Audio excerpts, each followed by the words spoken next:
Bismillahirrahmanirrahim. Assalamualaikum warahmatullahi wabarakatuh.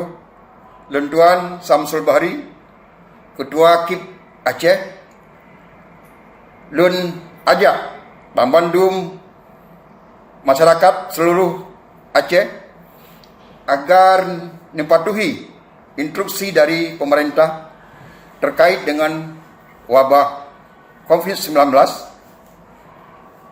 kepada masyarakat Aceh agar senantiasa pakai masker saat keluar nutupi rumah, sabe-sabe nirah jarau dengan menggunakan sabun, dan sabe-sabe dijaga jarak karena dalam waktu dekatnya tanya akan tatamong dalam bulan suci Ramadan.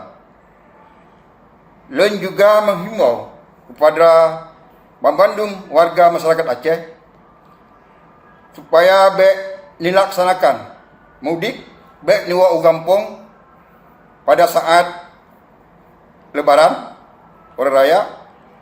Mari tanyo talindungi, terjaga draw urungsi ketanyo dan membandung saudara ketanyo yang ada di kampung agar penyakit wabah virusnya mudah untuk terputuskan mata rantai.